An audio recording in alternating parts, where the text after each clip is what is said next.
High বন্ধুরা, আপনারা কেমন আছেন? আশা করি ভালো আছেন। আমিও খুব ভালো আছি। আজ আবার আপনাদের সামনে হাজির হয়ে গেছি একটা মাংসের রেসিপি নিয়ে। আজ আমি করব ভাজা মাংস দিয়ে কষা।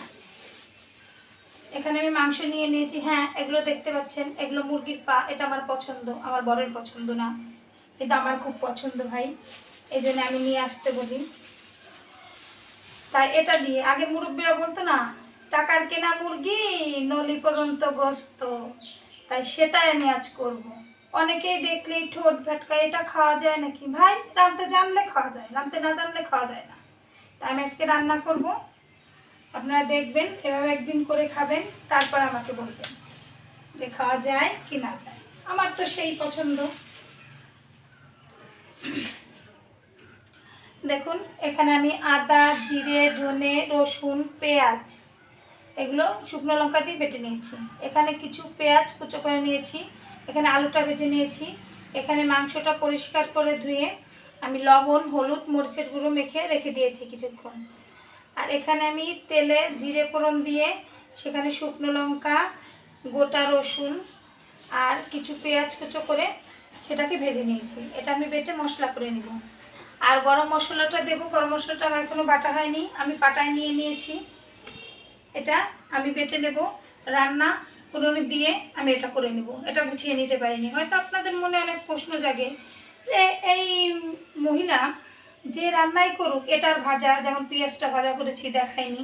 ভাই, আমার ছোট একটা বাবু আছে, আমি সেটা নিয়ে এত করে পারি না। এই জন্য আমি বাটা বা ভাজা এগুলো করে শুধু রেসিপিটা করা দেখাতে পারি। যখন যেমন সময় হয় তখন তেমনভাবে আমি রান্নাটা ছাড়ি। তাই এবার দেখুন প্রস্তুত প্রণালী, এটা আমি কিভাবে তৈরি করব। আমি কড়াইতে তেল বসিয়ে দিয়েছি। আমার আগে একটু তেল ছিল, আলু পেঁয়াজ ভাজা তেলটা, আমি সেটার ভিতরে রেসিপিটা করব। সেই তেলটা আছে, আমি আরেকটু তেল দিয়ে দিয়েছি। এবার এর ভিতরে মাংসটা ভেজে নেব। শুধু মাংসের পাগুলো বাদ দিয়ে আমি এমনি মাংসগুলো ভেজে নেব।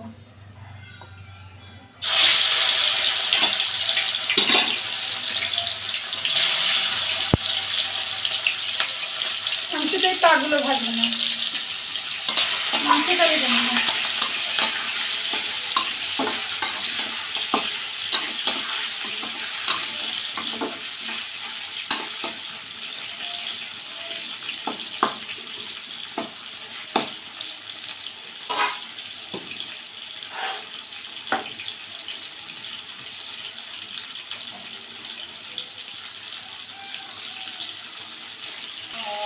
দেখুন, আমি উল্টে পাল্টে বেশ একটু ভেজে নিচ্ছি।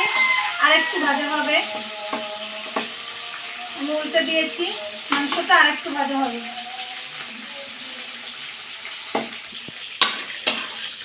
আমার মাংসটা ভাজা হয়ে গেছে, এবার আমি তুলে নেব।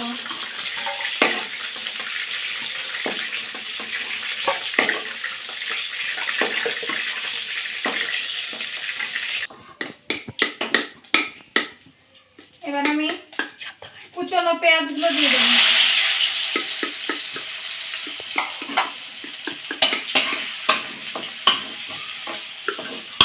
পেঁয়াজগুলো বেশ ভাজা ভাজা করে নেব।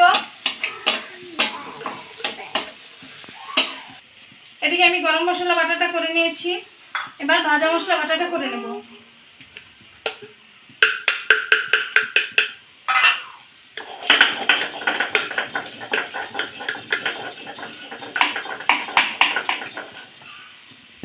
আমার পেঁয়াজটা ভাজা হয়ে গেছে, এরকম ভাজাটা করে নেবেন। বেশি ভাজা হবে না, আবার কাঁচাও থাকবে না।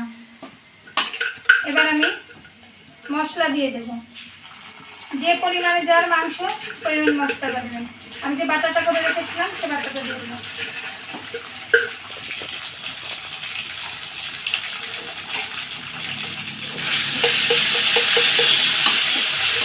এবার মশলাটা সুন্দর কষানোর জন্য আমি দিয়ে দেবো সামান্য একটু জল।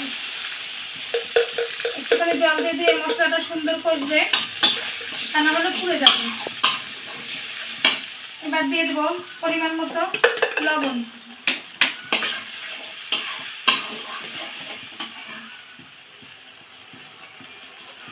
এবার দিয়ে দেবো পরিমাণ মতো হলুদ। মরিচ গুঁড়ো দিতে হবে না, কারণ ভাজা মশলায় মরিচ আছে। আর আমি এখানেও কিছুটা শুকনো মরিচ দিয়ে বেটে নিয়েছিলাম। এবার আমি মশলাটা সুন্দর করে কষিয়ে নেব। দেখুন আমার মশলাটা সুন্দর কষে গেছে। আগে আমি পাগুলো দিয়ে দেবো। আমার পাটা আমি ভাজিনি, এই জন্য আগে আমি পাটা দিয়ে দেবো। পাটা দিয়ে এবার একটু ঢাকা দিয়ে দেবো।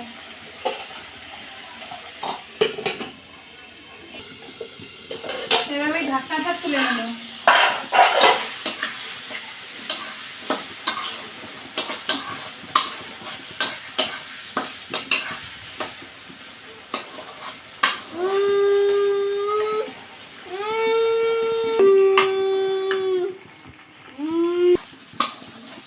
এবার আমি ভেজে রাখা মাংসগুলো দিয়ে দেব, দিয়ে বেশ করে কষিয়ে নেব। এবার আমি ঢাকা দিয়ে দেব।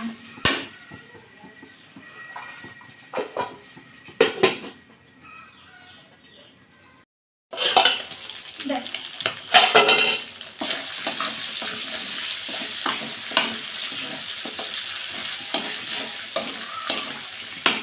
এবার আলুগুলো দিয়ে দেব।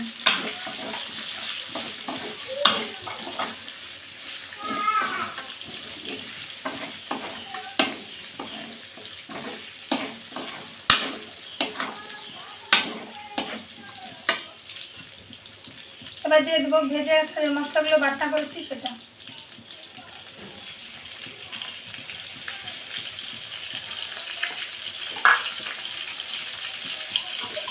মশলাটা দিয়েছি, তাই একটু জল দিয়ে এর সঙ্গে কষিয়ে নিতে হবে সামান্য একটু।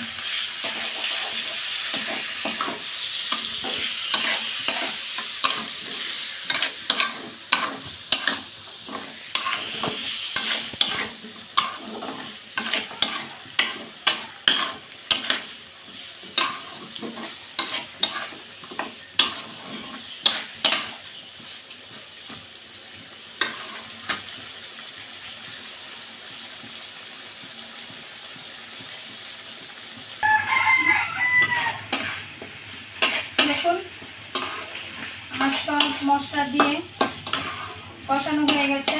এবার আমি দিয়ে দেব সামান্য পরিমাণে জল।